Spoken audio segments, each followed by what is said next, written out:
Okay. All right, guys. So we're gonna get started. This is our second space. Everybody who was here for the first space was Hyperland. I thought that was a super fun space. I'm sure Charlie's familiar with Hyperland as well. Another top protocol that's doing some very cool stuff. And we got Felix here. Charlie's a contributor with Felix Protocol, a pretty big Hyperliquid account. At least I think his content is great. He makes some great tweets. I definitely recommend you guys give Charlie a follow if you're paying attention to Hyperliquid, as basically all of us are, right? Like if you're not, why are you here? But actually, but yeah, so Charlie is, has some great thoughts on the market, great thoughts on Hyperliquid, and obviously, he's part of this Felix team, contributes to operations there. And yeah, Charlie, I'll let you introduce yourself, and maybe you can give a little rundown of what Felix is and why people would be interested in it. I can explain to myself, but not as well as you, I'm sure.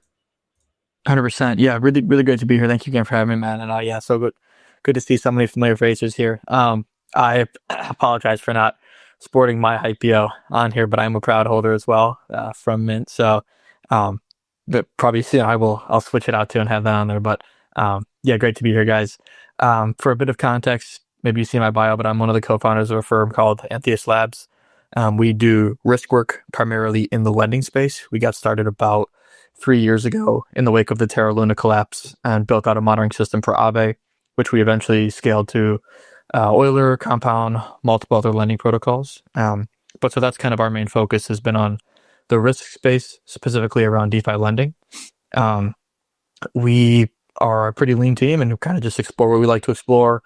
Led us to Hyperliquid pretty early, and we started to contribute on Felix Protocol in June of this past year. So Felix, we're building out basically native money market infrastructure for Hyperliquid, starting with both a CDP model and then a traditional borrow-lend system that is a bit under wraps, hopefully coming soon. And the CDP is live on testnet right now, which you can go try out, and we can dive more into that. But yeah, that's the quick background. So let me know what else I can double tap in on there. Yeah, no, absolutely. So yeah, I'll just kind of ask you some general questions about Felix from what I know. Charlie and I actually met because I was testing out the Felix testnet. So we can talk about that a little bit. I think what I love to do is kind of a little bit like, we don't have to go fully like this, but like sometimes like explain it like I'm 5 years old. Like we might have people who are, not super DeFi native, this might be, they're into NFTs, they're into meme coins, the whole space is basically pivoted to meme coins for the past year. So, part of what we're doing here is getting people re-engaged with the DeFi space, because that's going to be a huge part of this entire Hyperliquid, equation, right? So if I ask you some questions that seem a little bit facile or easy, it might be it's just because, we want to cover the bases, right? And for Not those at all. of you who do know, That's totally great. yeah, for those of you who do know, I'm sorry, but we just want to make sure everybody knows stuff. So as far as Felix goes, we know the Felix has a stablecoin element. How does the stablecoin work? For sure. So, I guess to even break it down further, one of the core use cases that we will be facilitating on day one is basically the most secure and the most capital efficient way to get liquidity on hype without needing to sell your hype. So obviously, all of us here, I'm assuming, are pretty sizable hype holders. We're bullish on hype, but we also want that liquidity to go trade more. So what we can do is we can take that hype, deposit that hype on Felix, and then mint feUSD against that hype. So that gets to your question around how feUSD works. It's an over-collateralized stablecoin, so no sort of strange algorithmic setup here or kind of rehypothecated setup. It's purely over-collateralized with sound collateral assets. The collateral assets at launch of Felix will likely be just majors that are bridged over. So spot Bitcoin, Sol, and ETH, as well as hype, and then probably shortly soon after hype LSTs.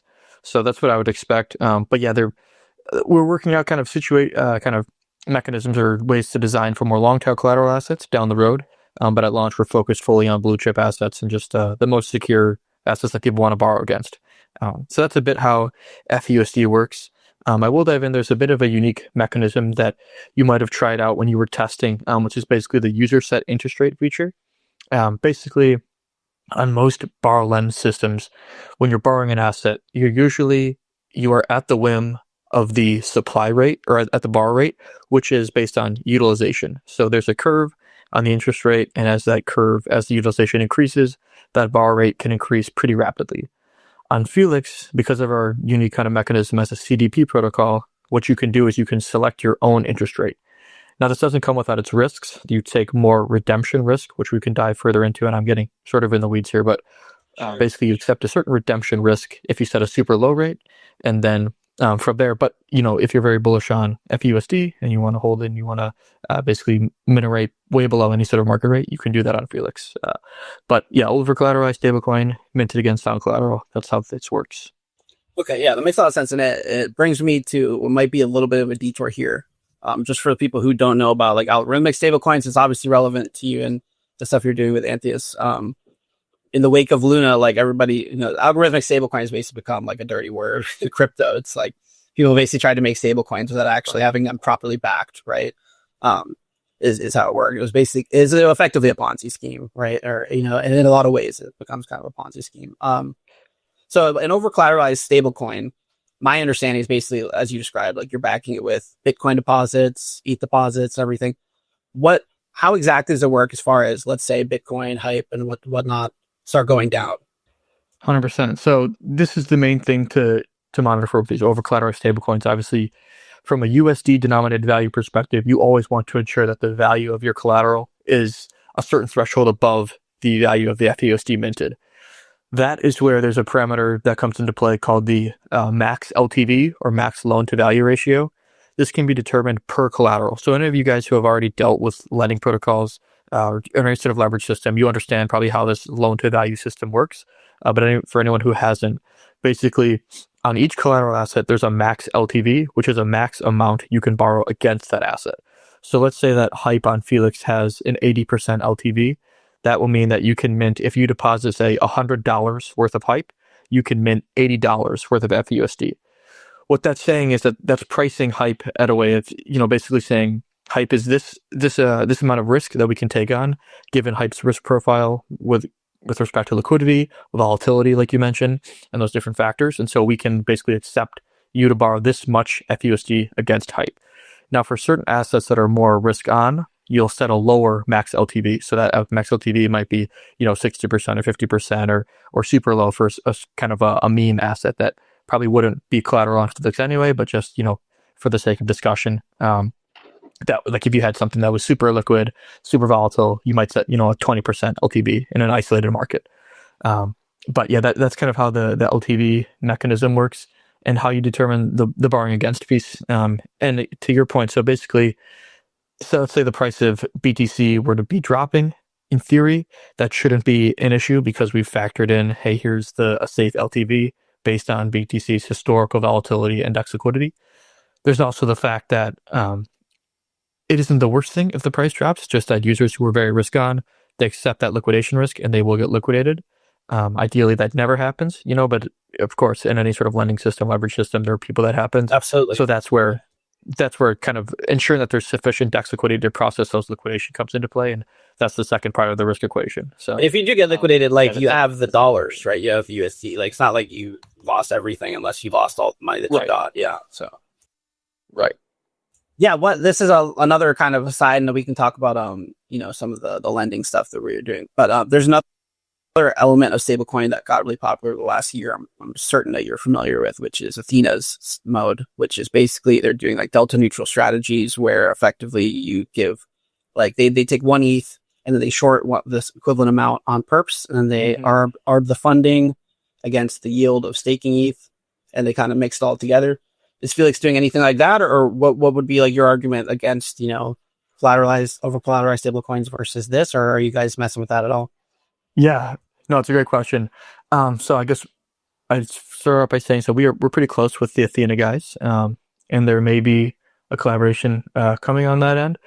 It's sort of a different product. So basically, Athena, like you said, it's a tokenized basis trade, which is its own product. It comes with its own risk and return profile, just like holding USDC comes with its own risk and return profile. Holding DAI comes with its own risk and return profile, and holding feUSD from Felix comes with its own risk and return profile. So just sort of separate use cases and sort of separate products.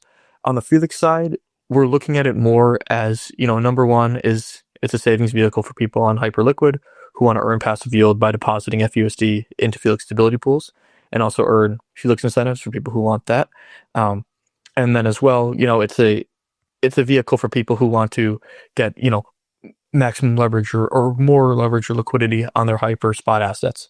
So that's the other side. And we're focused a bit more on that end right now, just because the borrower side is obviously what will pay the supply side. And so that's the kind of the piece to figure out first. But yeah, the supply side will be mainly for users that want to earn that stable yield in just this different product. That's slightly different from, other sort of stablecoin assets, which there are many. Sure. Yeah, one thing you mentioned was Felix incentives. One of the things that we're trying to set up for people is once HyperEVM launches, how to use these projects, different protocols and whatnot, so that people can be in the best situation, expose themselves to the most incentives that these protocols are offering to engage. How would it work, and what would you describe the incentives as? How would you advise somebody who wants to get incentivized? Yeah, 100%. I guess first of all, so yeah, no financial advice. Yeah. People take whatever they want. But yeah, I would say so. The Felix incentive program will function very similar to how Hyperliquid's functioned. Our whole team, we're very familiar with our users, and so we like that system a lot. Obviously, it worked out very well, and so we see no need to stray too far from that end. And so it'll function very similar to that. And I would say, yeah, on your point around how can you set up systems where basically people can get that incentive exposure to the top protocols across HyperEVM. I fully agree there, and we have ideas on that end as well, and things coming in the pipeline there. The one piece to monitor will obviously be that there will certainly be projects that will offer incentives, but will not have the certain kind of risk or security measures in place, where if you're farming there, you might end up getting burned. And so that's something that we are currently very cautious of with any teams that we speak with, as we're currently, discussing feUSD integrations and different support vectors. So that's something that we're focused on. But yeah, I think there would definitely be a big opening for teams and vaults that want to kind of help users get a more passive experience there that interact with all these protocols. Yeah, because there's going to be vaults like I think Nucleus and a few other vaults are going to be doing programs where basically you can get incentivized by just depositing TVL, right? Right. Yeah. Okay. And you guys are also tied in on our partners with Hyperbeat into this HyperEVM vault. I don't know if you want to speak on that front at all about what the point of that is and how you guys see it related to your project. Yeah. So I guess we aren't necessarily doing like an active thing there. It's just I think they reached out and said, hey, if we brought liquidity over, would there be incentives? And it's like, yes, there will be incentives for any users of Felix. There isn't any sort of kind of bespoke deal on that end or anything like that. It's just, if they want to bring, if there are users who have capital that want to come and use Felix, by all means, we're happy to support. So that's kind of just where that sits on that end.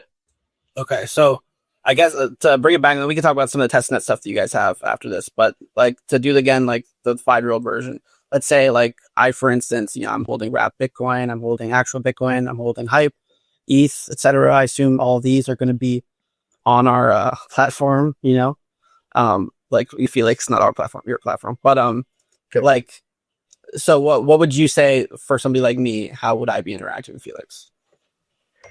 For sure. And so remind me just so I can understand fully, but so are you thinking?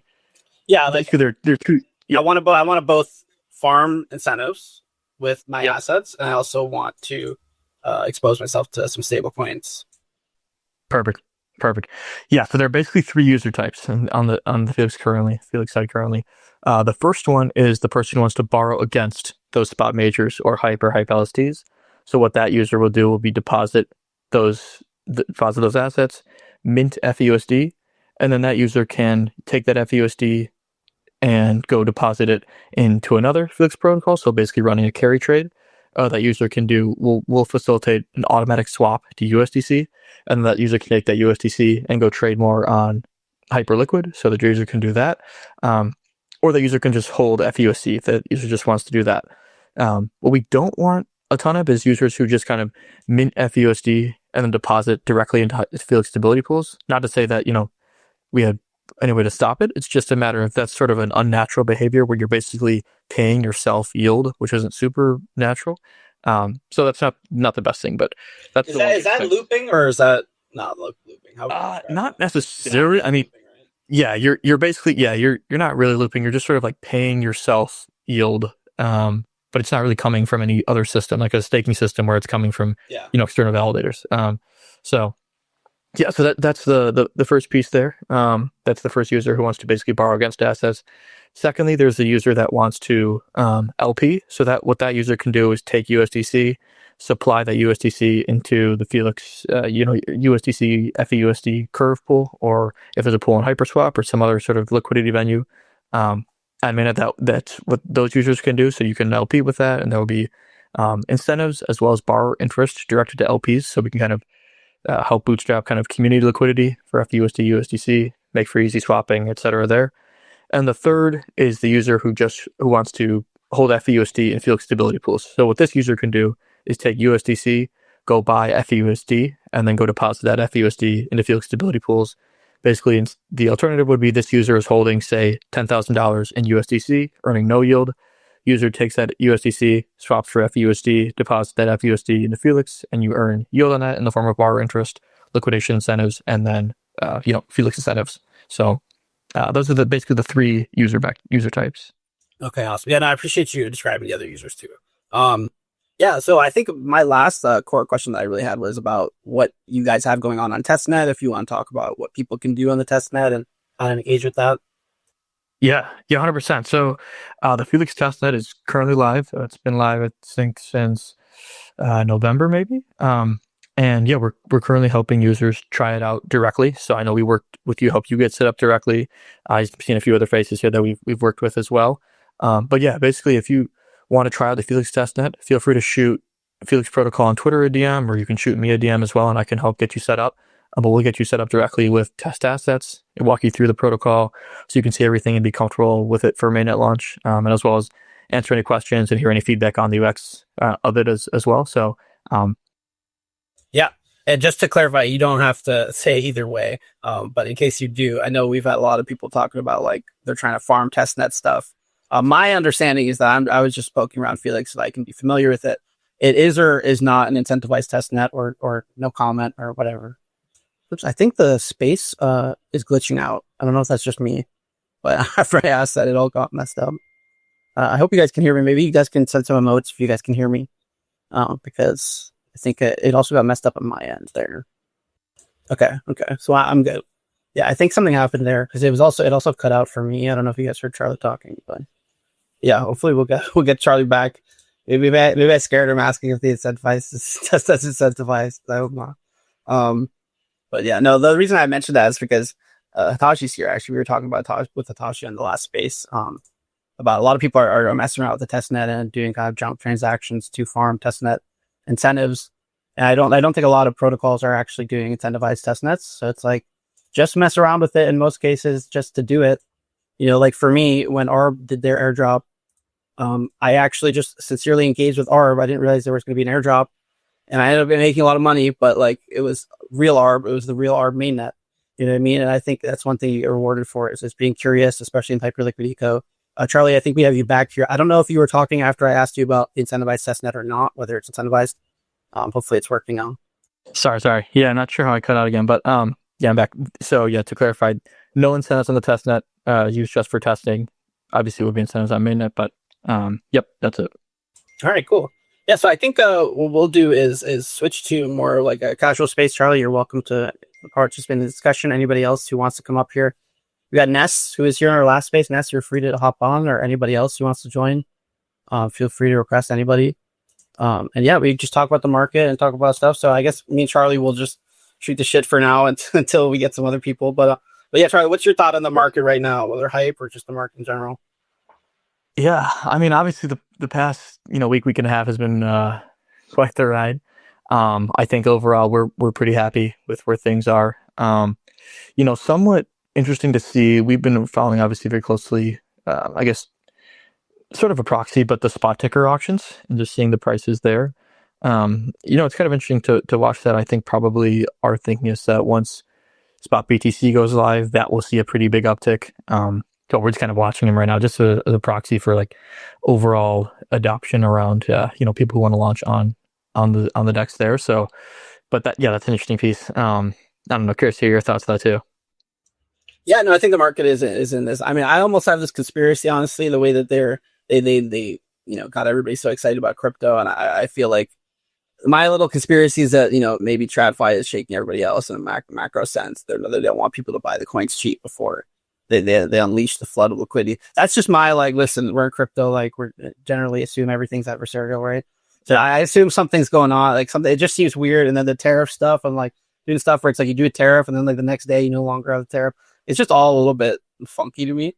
So I thought that's my kind of view on the market. Also, in a little bit, I'd love to have some of the people who are in this trading competition come up. I'm happy to talk about my view and some of my trades I've taken, but yeah, after we talk a little bit about market and stuff, we got Nico here, Chain Brain. Nico, your mic might be a little bit, something might be going on there in the background. So, but you're welcome to Engagement Farm. Nico just announced they're giving us 11% of their airdrop. So Nico's always welcome to hang out and steal a speaker spot. Yeah, we love Nico in this house. Just checking. Yeah, as far as the question. Yeah, go for it. You were saying that you're on the risk team, I think, right? I was just curious about the loan to value numbers that you have on the testnet. I was wondering if those were kind of what you were planning to go live with, or if they were going to be changed. Yeah, for sure. No, it's a great question. The current LTVs are purely for the testnet. Okay. No sort of logic behind them except just, put them on there just to have. But yeah, they'll probably be significantly lower at testnet launch and then we'll slowly scale. Okay, great. Yeah, because that had me worried. Yep. Yeah. No, for sure. Thanks. Yep. Charlie, I'm curious, what is your biggest issue in terms of scaling feUSD? Yeah, it's a great question. I mean, I think the age-old question for sort of stablecoin products is usually two-part. It's adoption around DeFi, around the ecosystem you launch in, and then secondly, is secondary liquidity for users that want, that need to go swap for other assets. I think hopefully that second one will have figured pretty quickly with, a great incentives program, and as well as just a great amount of buyers lined up on that end who want to hold feUSD and use it as a vehicle there. I think on the first one, we're trying to position ourselves best we can, being fairly early to this ecosystem that obviously we are bullish on in the hyper liquid DeFi space.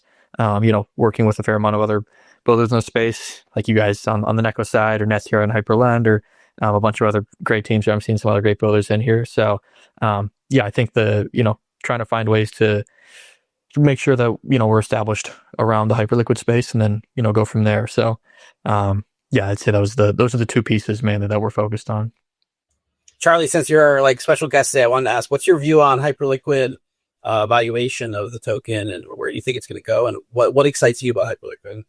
Yeah, the killer question. I mean, I guess so on my end, I'm not as much of a trader. I'm just I buy and hold, and I'm very happy to have holding a significant portion of hype since launch. So not really planning to change anything there, staking that, and that's good for me.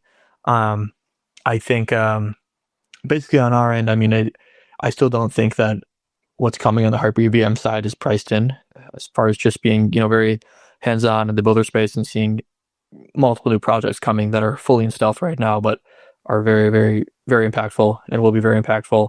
I think that's going to drive a ton of value here, and these are projects that are brand new, and also projects that have massive names that want to port a huge part of their brand power over to Hyperliquid because they see the value as well. So I think there's still a ton coming that people just don't know of, or maybe are somewhat in the dark around. And then I also think, something that I've been sort of banging the drum around on my personal Twitter has been this call for a custody solution, or more institutional custody solutions. The team at Tholos got in touch with me, and they're offering a really good solution for some more kind of smaller family offices, prop shops, liquid funds. So they're doing a fair amount there. I think, but we're just kind of looking for more institutional solutions so that more, these institutions can come buy hype. Because currently the flow to buy hype it's near impossible if you don't have that sort of EOA setup. Obviously all of us here have it, which is perfect. But if you're, institution with, $3 to $4 billion of assets under management, it's tough to go to your, investment committee and justify hey, I need to set up an EOA MetaMask and transfer USDC to Arbitrum, bridge, and, try to figure something out there. So Yeah, I think once that comes, we'll see a significant amount of more flows. But yeah, lots on the horizon. So I don't have an exact price prediction, I guess. I wish I did, but I just would say I'm a shareholder, and that's it. Yeah, just what's up, Nico? Yeah. Well, one thing to, double click on in terms of like institution providers, I cannot leak, right? But I got some insider information that like one of the largest like institutional like custodial assets for crypto are looking at Hyper-Helium as well, like Q1, but you guys can make your own extrapolations from there. That's awesome. That's some great alpha. I'm excited for it. Yeah, absolutely. One thing I wanted to talk about, and I think it's interesting because we have 3 different projects, Neko, Felix, and us up on the space at once. So we talked a little Neko. I think you guys were actually, you were there in your personal in our last space. We were talking about kind of the vibe, and something that I personally find really different and super refreshing about Hyperliquid is, we're seeing Bearchain, we're seeing all these other things, and bear with me, it might be a little bit of a long-winded intro here, but like Bearchain, Monad, Mega ETH is doing their own NFT. Bearchain founder is rocking their equivalent of Hypeo, their steady teddies or whatever. And the one thing that really I noticed, I'm sure all of us have had, surface level, at least interactions with the Hyperliquid team, like Julian or whatever. It's really nice to have an eco where it doesn't feel like the team's picking winners. It feels like everybody has a fair chance to build a product. And, in this space that has become so crowded with nonsense. We've given Jesse on base a bit of shit for kind of virtue signaling every single base NFT project and like kind of pumping and dumping them by accident. I just wanted to talk a little bit about how like your guys' interactions with Hyperliquid team or just Hyperliquid eco in general, and how they kind of seem to be very hands off with everything. And I think that's the best thing possible because it sends a message to everybody that this is a fair environment where if you build the best product, it's going to win. Just the same way Hyperliquid is building the best product. Hyperliquid isn't vouched by Vitalik. And we know Jeff and Vitalik have met, but, he's not endorsed. He's not an investor. There's no other VCs. And that's in some ways a problem because nobody's promoting the way that these VC chains get promoted.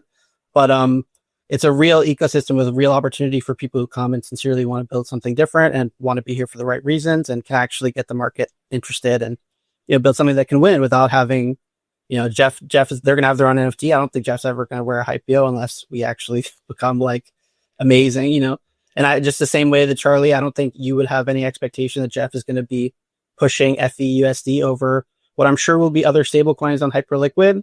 The same way Neko, I'm sure you have zero expectation that the Hyperliquid team will be doing anything for Neko that you haven't earned. You know what I mean? I think for Neko, for example, as a meme coin, the big goal is to get on the strict list, right?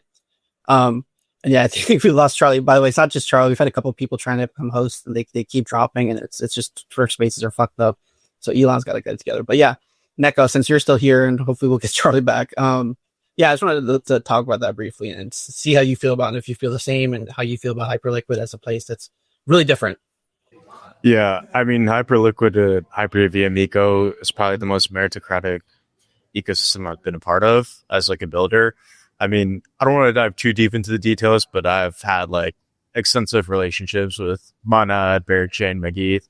The only other foundation that's close to being as meritocratic is Monad, but like one issue, or not issue really, but like I can't disclose, but like, Keone's made investments into certain projects and he obviously has like an inherent bias towards that, right? Like, I don't think Jeff or Julian have like angeled any projects on Hyper-EVM, right? So that's like a sharp discrepancy there. And then like with Mega ETH and Bearchain, if I'm going to be totally on the other side, right? Like it's so on the other side.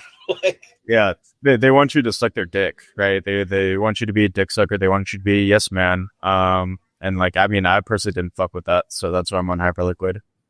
No, I think it's quite obvious, when you have the Bearchain founder wearing like, an NFT PFP, it would literally be like everybody wants Jeff to put on a Hypeo. I think that would be crazy. And I almost don't even think it would be good. You know what I mean? To be honest, because it's just like, let us do our thing. Let us win on our own and prove it. If he wants to shout us out at some point because we've earned it, the same way Neko will get, Neko, if you guys kill it, I'm sure they're going to be proud of a coin killing it. I'm sure they'll give you guys a bit of love and say like, look what Neko's done. But like, yeah, they're not going to be, you know, doing this like sideways deals where it's like, yeah, we collected 500 million in VC money and we're basically passing it out to anybody who's gonna, you know, toe the party line, and you know, in turn you get to cash out and grift, and it's just such a top down difference, and it sets the tone for everybody. It lets us as founders set the tone differently for our own projects, where it's a lot easier for us to act, you know, righteously for. I think that's the right word, to be honest. You know what I mean? Like act in the right way, as founders, so that we don't have to feel like we have to do any shady shit to succeed in this eco, and we can actually. And it comes from top down, right? It just pervades everything. So Charlie, hopefully you're able to speak now. Maybe you can speak a little bit to this vibe. Yeah, 100%. And again, yeah, sorry about the hiccups, Adam. No, it's not just you. It's other people who've been I've been asking to come up, and they're not. Okay, yeah, sounds good. No, but I fully agree. I mean, I think one thing that's interesting is when protocol team, or when, you know, L1 teams, L2 teams start to king make projects, it sets this tone where projects start to king make users. And this is kind of what kicks off this whole kind of slew of loads of insider deals, high flow, low FTV issues, and all these issues around like, hey, I'm going to basically king make some certain users here who come to me early, as opposed to building sort of a real, you know, DeFi protocol, which is basically you're losing the whole decentralized part of your DeFi protocol if you're doing all this. And so obviously, you know, there are certain things where, yes, of course, you know, projects, you know, they need capital to get started early on. They don't all have quite the backing and background that the Hyperliquid team had with their, you know, 9-figure trading firm. But yeah, I think there are a lot of value pieces here to take around, like, if you're not king making projects, hopefully projects aren't king making users either. And really just, you know, users want to use these open protocols who can do so. And that's just what's best for everyone, as opposed to kind of selecting favorites. So, but yeah, fully agree. Yeah, Chain or anybody else want to talk about anything? I'm just trying to set up the space so I can see if I can invite some people. So I'm going to try to get somebody to help us co-host real quick. So if anybody has any things that they want to say for a minute or two, just while I sort it out. Yeah, Neko, bro. Yeah, we could talk about Neko. No, just to like piggyback off of Charlie's point, right? Like the incentives become pretty misaligned when you have a couple of like incubated applications from like the foundation, and like as you're saying, like then you're gonna like incubate like certain users that have like X amount of money. Obviously, like, you know, like as a DeFi protocol, like a DeFi AI protocol, right? You know, we're trying to target like high TVL, like, you know, whale net worth individuals to, you know, have high TVL, because that's a good metric to have. But it also makes it difficult for like the normal retail user to participate and actually get good incentives, because then they do like these underhanded, like under the table deals where, you know, they'll get like higher points allocation, or they could potentially do something OTC wise that can basically lower their risk exposure, and make it basically an unequal playing ground, when like, you know, you have like the broader retail masses participate in that same set protocol. And that's why, you know, you get down only charts quite frequently, especially in like this current paradigm. And then, yeah, like, you know, with Neko, yeah, definitely looking to cook some stuff up with Felix. I guess like I don't want to like yap too much about Neko since this is a Felix space, but like, yeah, basically with DeFi AI agents, a lot of the teams are looking at it from the UX perspective. Like, no shit to the Hyperfly team, but, you know, Fly, it's like a natural language processing interface for the Hyperliquid API. Griffin is like another example on Solana. How we are approaching it is more so on like the backend infrastructure, where you can actually have AI agents scale a DeFi ecosystem, right? So one of the issues with over-collateralized stablecoins is that, like, you know, you're not very scalable, right? You just need significantly more capital. And this is also why like liquidity V2 is really good, is because it's extremely efficient.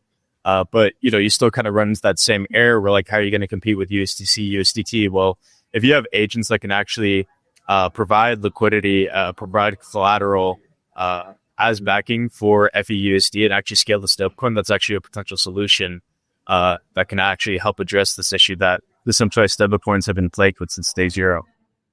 Yeah, absolutely. We got Hitachi on here. Okay, Hitachi means, and then Neko, it's cool. You know, we did Felix for a good half hour, so we're cool talking Neko. And I think Neko, we're going to do a space probably later this week, so we'll definitely go super into Neko. But yeah, no, we got Hitachi in here. Hopefully it's working. I know he had some issues. I do want to talk a little bit about our trading competition, because And I hope, I'd love, Swindler's here, Swindler come up on space, or anybody else who got Reflex. Some people might not want to dox their voice. That's fine. Or you can also DM me, some of your thoughts on the trading competition or whatever. But we had Manchurito. Actually, I'll throw it up on the space. He was doing a great summary of like his thought process during the trading competition. Natasha, I don't know if you're able to speak right now, but if you are, maybe you can talk about your view on the market and what you've been trying to do in the trading competition. Then I'll talk a little bit about what I'm trying to do. Obviously, I'm super busy with this, so it's been a little bit bad, but we're doing our best. Yeah, for sure. I think my Twitter has been really playing up, so I don't know if you can hear me. I can. Yeah, you sound great. now. Yeah, sick. Well, the market is kind of fucked, right? Like, I think we can all admit it. I know quite a few people who accidentally like ate the top and stuff.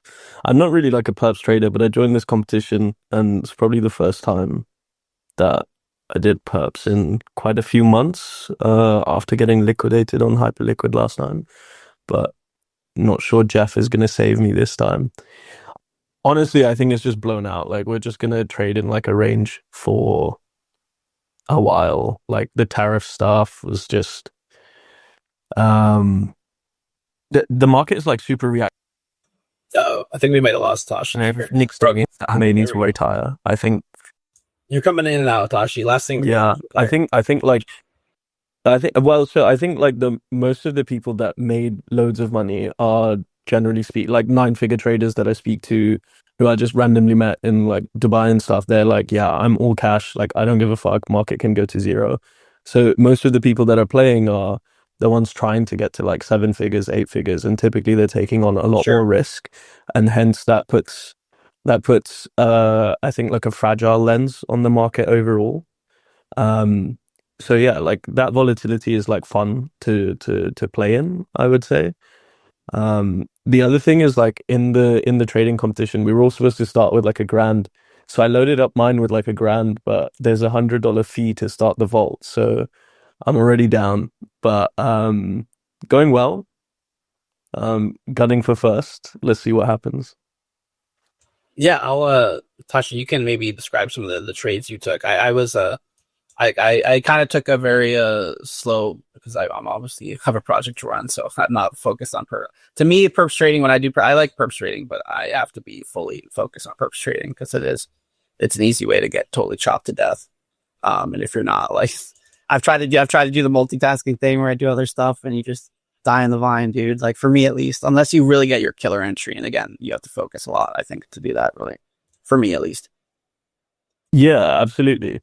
Dude, like, it's like a 24/7 thing. I'm also running like a business, so yeah, exactly. I shorted Bera. That was pretty nice. I shorted Bera and long type. That was like one good trade I made, and then after that I longed like the test token, and I'm down so bad. That was a valid one to take. I mean, Binance, official meme coin or whatever. It's kind of, it's all risk. I was just late to the game, like ate the top. Still waiting. I kind of went all in earlier. So let's see. I've got like $80 of margin left. If I get liquidated, I get liquidated. But I have one thing I think is fun, in contrast to the PvP trade, which is a different tournament. You're supposed to make 100,000. I think everybody's almost like raped, like, except for a few people. Like Guthix is a hypeo, and he was at the top last few times I checked. And a few other people were doing fine, but most people just ripped themselves apart. And maybe they just have too much money and they were just kind of throwing, random perp longs, or who knows. But for us, it's not been nearly as degenerate. Obviously, a bunch of people have basically effectively blown themselves up at this point, but that's perps.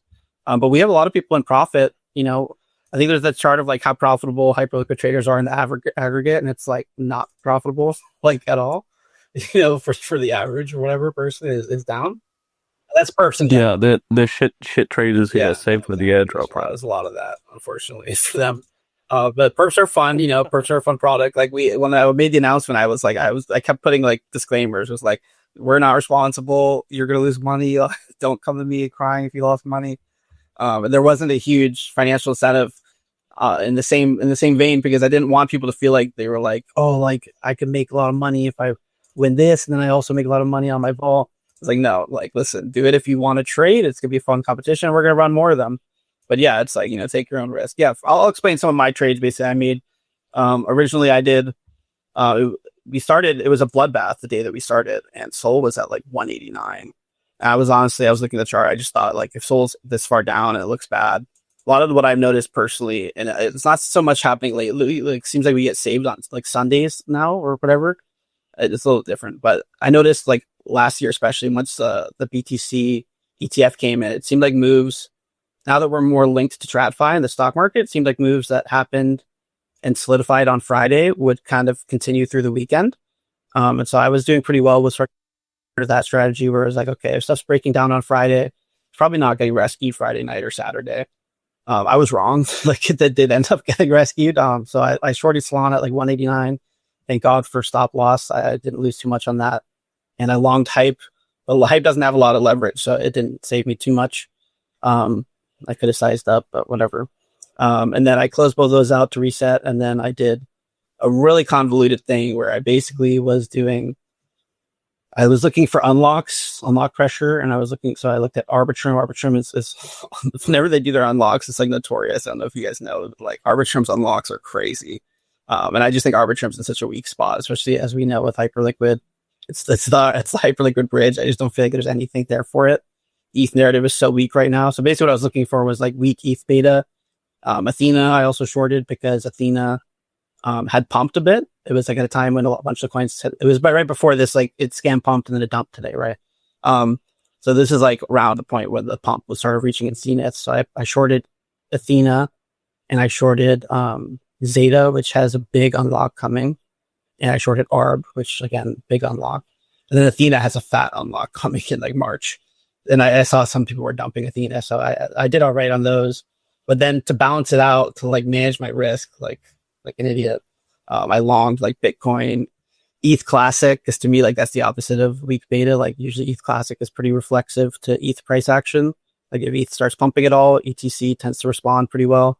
That's just like my weird way of trading. I like to look for like beta angles on trades. And then Uniswap, I longed Uniswap at a lower leverage level, so that it's like kind of to balance out if I end up getting fucked up by Athena, then if Athena's pumping like crazy, Uniswap and ETH Classic are probably pumping too, is my thought there. And then I shorted Sui. Sui is Sui, guys. Everybody knows Sui. Like, Sui was scam pumping up. I ended up doing pretty well on the Sui short. It was at the top of their move. And I managed to close basically at the bottom of that move, so that was good. But I longed Hype at the same time to balance it out, like, short dog shit, long something good. Unfortunately, Hype started going down, Bitcoin. So yeah, so I closed my shorts in profit, but my longs are still in play. And I'm basically just hoping for the bounce, which looks like it may come. It may save me, but we'll see. That's kind of been my strategy. I'm not a super degen guy personally. I like to have some thought to it and try to find a good setup and not risk the whole thing, and just hope that I survive and do well. I don't think it's going to win in these competitions, unfortunately, because people are making bigger swings and they're hitting it more properly, and you have to be one of the top one or two to win. So, but yeah, that's basically my view. Yeah, I think your strategy reminds me of like the guy from It's Always Sunny, with like the white. I'm playing both sides, so I was on top. Yeah. No, I think honestly it's pretty smart. By the way, like, I know it's supposed to end on Valentine's Day, but there's like, we can just continue. Oh yeah, you guys can continue. So theoretically someone could run it. Yeah, you guys can do whatever with your vault. You guys can keep the vaults going, and we're probably going to do, honestly, another competition just this month. Yeah, the plan is to do a competition basically every month right now, with a similar type of reward scheme. And we're also looking at how can we set it up so that other people can run competitions. We might just make a front end that's like super Hypeo, and you have to have a Hypeo to set up a competition, and then you can just run your own. So that would be cool too. Oh, that's awesome. You could use like the builder codes to just make like a Hypeo. Oh yeah, no, that's a great point. Yeah, no, I'll talk with our dev about that. Yeah, anybody else who's in trading or wants to talk about market, wants to pop up, or kind of in the last 10, 20 minutes of the space, we'd love to hear somebody. I think our traders are relatively non-docs friendly. Is it bullish unlock for Solana in March? Is it, or you think it is? I'm asking you. Is it a bullish unlock for Solana in March? I think it depends on macro, honestly. Like, if it's in this environment, I absolutely don't think it's a bullish unlock, right? Like, I think you're throwing a ton of supply at the market there. And are we talking about the FTX unlocks? Is that what you're talking about? I mean, Yeah, the FTX ones are happening sooner, I think. about the Solana logs tokens, right? You're talking about the other stuff. Yeah, like the team shit, like Yeah, the team unlocks. February 18th. Yeah, so I was trying to play this unlock narrative thing. Actually, like I said, I shorted Solana too, but I ended up pulling that because it was not, if it doesn't play with you at the beginning, sometimes you stop touching it. But yeah, no, I don't think, dude, I really don't like Solana's tokenomics at all. I think what tokenomics has done is what Solana has done, sorry guys. What Solana has done is Nico. Clearly, they've done some big stuff, and there's always stuff going on there. I recommend anybody personally to always have money on Solana. But for me, I have Solana just because Solana is a major. But a lot of what I do is I keep Solana in wrapped Bitcoin on Solana or stables or other asset. Like I have Fartcoin and stuff like that. But I actually really don't like Solana as a token personally. Just the amount of inflation that they do. I came to this space because of Bitcoin, hard money and stuff, and Solana is so. On the, I look at the yield and liquid staking, and I look at the unlocks, and I'm just it just makes me nauseous, dude. Also, it's Solana's market cap is way higher just because of the inflation. So people are oh, Solana's not at all-time highs. It kind of is, guys. It's way up there. So, they're adding new tokens every day. Again, that's why I'm so bullish on Hype. Just 'cause for me, it's all those check marks of exact opposite. Also, the other cool thing about Hype, every single spot token on Hype is deflationary, guys. It just pervades through everything. So Nico, you buy Nico. I think it's when you buy it burns some as the fees, right? And then when you sell, the fees are in USDC. So yeah, I think that's something really cool about Hyperliquid. We got some new people. By the way, War Daddy, if you want to hop up on here, I gotta call somebody out. We're trying to get War Daddy to rock the Hypeo PFP. So if he wants to come join us, feel free to, or anybody else. But yeah, if you're a Hypeo, go bug War Daddy to get a Hypeo PFP on. Curious what's next for Hypeo, man. What's on the roadmap for you guys? Yeah, it's a great question. A lot, honestly, a lot that I can and can't mention. Some of it, yeah, we have our wealthy bot thing, which is something we are actively working on. A lot of people thought it was a joke, and to be honest, it kind of was a joke. It was a joke that a friend of ours made because it's wealthy Hypeo babies, and he made this fake P&L screenshot. But and he did know, but I don't think he meant it this way. But we are actually working on kind of a trading interface with some AI stuff that we think is going to be pretty cool signals for people. That's one of our big sort of serious things that we're working on, and we've teased a bit about the event. The main thing about the event is it's Fight Club. You don't really get to know anything about the event right now, but the event is coming. I will tell you, maybe or maybe not related to the event. Our team is working on a lot of really cool stuff for Hypeo, and in line with that, I want to reiterate, the NFTs are our token. If we have another token, it's Hype. We care about, I literally was just talking about inflationary tokens and stuff like that. We don't want to dilute Hypeo NFT whatsoever. We have no plan to mint more NFTs. We have no plan to dilute rares of Hypeos and Hobbs or whatever. So if we do something cool, which we're probably going to do, we're very cognizant of not diluting people's assets in any way, whether that's the rarity. Obviously there's some stuff we have to do, and you do anything, you risk pissing some people off. People are autistic. But people have liked most of what we've done so far. At least most of our holders have liked, a lot of people who aren't holders don't always like what we're doing. But the people that don't really care about them, the holders tend to love what we're doing. And I feel quite strongly that the holders are going to love. I don't want to say every single thing that we do because they're for different stuff. You might not be a trader. You don't give a shit about a trading bot, or you don't give a shit about XYZ, or we're looking at doing an event in New York with a drip trade. That's going to be cool. But if you don't live in New York, why do you give a shit, right? But on the whole, I think in general, all the stuff that we're doing is, we're the largest holder of Hypeo NFTs. That's our touchstone. We want to do everything we can to make them a lot of fun for people to have. And we want to be, we're competitive. We know the Hyperfund is there. Hyperfund is that big swinging dick on Hyperliquid. It is what it is. That's just how it is. But that doesn't mean that we're not, that's not our goal, is to get up there with them. And if you shoot for that goal, we're going to do pretty well. And I think we're going to have a lot of fun with a lot of different stuff. And I also think we have a lot of fun just every day posting. And that's one thing I like what our project is, Charlie, I want to tease stuff that we're working on. But at the same time, we're very much a no promises project.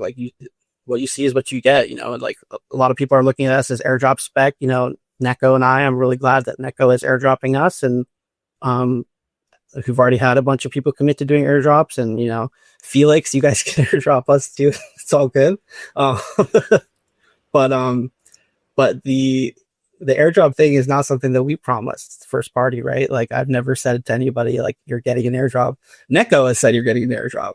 And that's something that I think is really important for our project, is that we're not here promising you anything. If other people want to recognize that our community is worth recognizing, it's because we're working hard and we're growing and we're doing a great job as a community.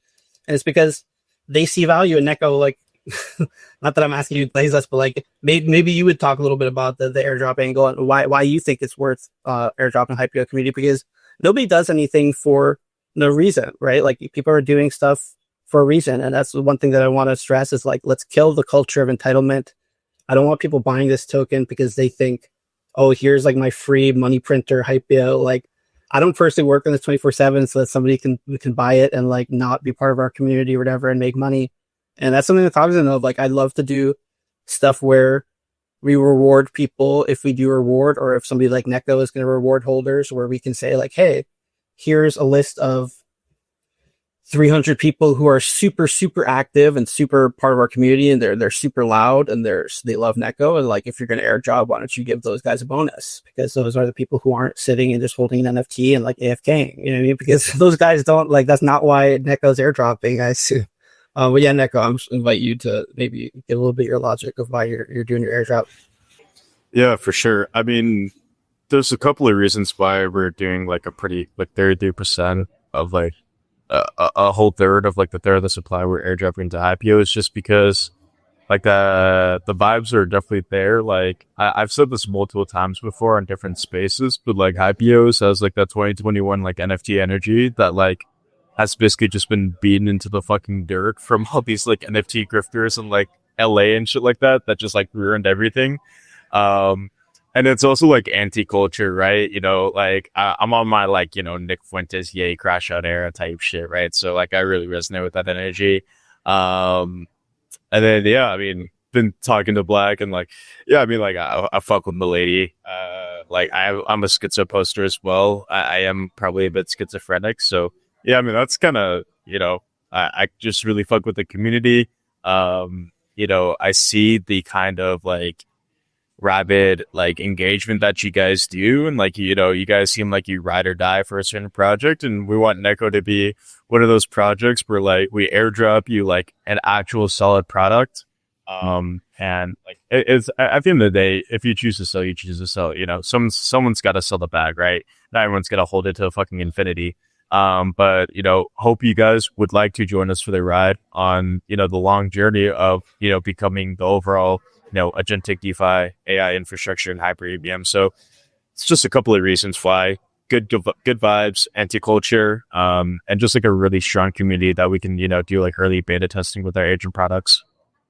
Yeah, no, I think that covers the bases. That's another thing I just want to point out. Like, Neko and I have talked. I don't know if I'm supposed to dox your name, but yeah, Neko and I, they're dev. We talked a lot, privately, and Neko, they're working super hard on their project. And so when somebody gives you 11% of their supply, on something that they're working 24/7 on, like it's a huge compliment. And it's also like, it's a responsibility. Like, take it seriously. Like, look into the project. Do your own research. Decide whether you want to hold and participate and engage further. But it's a huge thing for them. Like, if I was to give somebody 100 Hypeo NFTs, that would be massive for me. You know what I mean? And Hitoshi's here and Hyperbeat have helped us out with a lot of stuff, and we've given Hyperbeat some NFTs as well. And that's because we're working hand in hand a lot of stuff, and it means a lot for us to give that to them because we care a lot about their project and our project, and working together. And that's a lot of what I think is cool about alignment and being able to tap into this kind of communal energy. And it's like not alignment in this like abstract chain sense where it's like everybody is telling you to go buy abstract NFTs so that they can dump on you and then dump their airdrop on you. But alignment in the sense of like, no, we're all trying to build stuff that's cool, that's here to last, and we're working sincerely hard on a number of different things, all on our own. Right here, just as the speakers in the space, Chainbrain also helps with a bunch of projects and Hyperliquid behind the scenes. But we got Neko, Felix, Hyperbeat, all in basically different categories on Hyperliquid. But we're all sincerely here trying to build cool stuff together. And that's why I think, at least at a basic level, we're aligned, because we all see that there's this sincerity in the building process, and when people want to give airdrops to Hypeo, it's because I think they see the sincerity in our community. So let's make sure that we don't have this culture of entitlement. The projects have to give it to us. They don't. We still like Felix, even if they don't airdrop it to us. We like Felix more if they did airdrop to us. Obviously, we appreciate it. But Charlie and I didn't tell Charlie anything about you have to airdrop us to come on the space. It's because they're building something cool on Hyperliquid, and it'll be great. And you guys can farm the incentives. You've talked about this before. You guys learned about the protocol. You guys can now be one of the more educated people in the space. You can jump on incentives farming and all that kind of stuff. And that's another way that you can win. That's the whole point, is that we're literally early to Hyperliquid EVM. It doesn't exist yet. So whether it's airdrops or whether it's just being educated and putting yourself in a situation to succeed, that's a lot of what our project is about. So yeah. Does anybody have any last thoughts about the market or Hyperliquid or my name is Jeff or anything like that? Maybe Chainbrain? We haven't heard from Chain in a while. Yeah, I just wanted to say, oh, sorry. Chain. No, it's cool. Tosh, you can go. This is a big... No, like earlier I caught the conversation a little bit about like funds being able to deploy and like being blocked and stuff. So like the Hyperliquid recently announced the native multisig, which is solving for some more, let's say, like degen funds to be able to onboard. Obviously the multisig needs like testing and all this stuff, but like that's a huge step forward. And then I know it's not necessarily on Hyperliquid, but we're also running the pre-deposit, which is essentially a contract which exists on Ethereum first and then bridges over the liquidity. So that has solved for a lot of these like larger, I would say more like institutional, traditional types. And yeah, like definitely really echo. I can't remember who it was that was saying, but there's some huge funds, like huge capital and huge projects, which are literally like, they're like crack addicts, look like scrolling the timeline, trying to get exposure. So the best is yet to come. Yeah, Natasha, on that we talked about the Hyper EVM briefly when I was talking with Charlie, but as far as how when that launches, I'm assuming it's going to be pretty imminent. When that launches, how can people engage with it, and what assets can they use? Because my understanding is basically if I have ETH or other assets that could be technically counted as TVL on Hyperliquid, once the EVM launches, the vault lets you put in assets ahead of time, and they're going to be used as TVL for protocols, and then you can farm incentives that way. But maybe you can add on to that, or how the average for Hypeo might. So like on the assets you can deposit, it's like the big three. Well, sorry, not including Solana, but like BTC, ETH, stables, and then we've got a bunch of like asset issuers also on board. Today we actually made the announcement with Roco. So the other side is a bit more clear, where the Hyperliquid protocols can program specific actions to happen and bid for like specific assets with their tokens, which I think is like quite important. And it's also permissionless. So that's going to be like a big feature set in terms of like when it's launching. So like Hyper EVM, like actually Hyper EVM, no one has any idea, which is like so bullish from the team. They're not releasing any info. On our side, just I guess like keep your eyes open. Valentine's Day is like a good date, but I think that would be like a little bit too soon. Originally the idea was to launch on Valentine's Day, and we had like a bunch of marketing and stuff lined up, but yeah, just keep your eyes peeled, I guess. And the way to use it is quite simple. You just literally deposit on Ethereum. What just for the people who don't know, first two parts. One is Roico is like they were a huge part of basically doing the same sort of TVL vault for Bearchain. They had like 3-5 billion. I don't know the exact number. They had a huge amount. The other part is what other protocols are just so you can answer both. What are some of the other big protocols that are tied into this Hyper EVM farming? Yeah, so we have like a bunch. So Veda is running the vaults. Veda is like a super well-known like infra provider. I think they secure like billions of dollars. We've got like EtherFi, Lido, Lombard, StakeZone, Solve, Resolve, like all, like most of the big ones I would say are there. In terms of the Hyper EVM protocols like participating, it's ourselves, Hyperlend, Hyperswap, Harmonix, Hyperfi, TimeSwap, Silhouette. And then of course we have this like, I would say sort of like special relationship with Felix. There's no like official stuff. I don't really know how to describe it. They were just one of the first teams that we spoke to, and like hopefully, if there's something that can happen, that would be awesome. Yeah, so like the special part about Royco is it's not like a vault itself. It's basically it works in a very similar way to like how curve gauges might work, or gauges in general, where some incentives are available, but not just for like a specific pool as it is in curve. It's for like a specific asset doing a specific thing on a specific protocol. So like that's quite important, because now the hyperliquid protocols can say, hey, like I only want TVL which does, X, I'm willing to pay Y, and it's like a more, let's say, transparent thing. Anyone can like freely deposit and withdraw from the vault. If you deposit on Ethereum mainnet and withdraw before HyperEVM launches, of course you're not going to get any HyperEVM incentives. You basically forfeit those, because that would be like ridiculous. Yeah, I think that's it. Like there's not a lot of detail out there yet, but we've written some docs, and they'll be out, and they'll be like way more comprehensive than me at 2 a.m. So but yeah, no, really appreciate like chatting and giving the opportunity to sort of talk about this. No, maybe we'll do a space when it actually launches, so we can figure it out and talk more. But actually, our last beat that I want to touch on, because I asked people to talk about their view on the market competition. We have currently the number one in the market sent me a bunch of his thoughts in DMs, so I'm just gonna share his. He thinks the same thing as everybody else. It's Swindler. He's saying, like, basically, I think the market's in chop right now. There's no reason to hold on to either short and long position for intraday swing trades.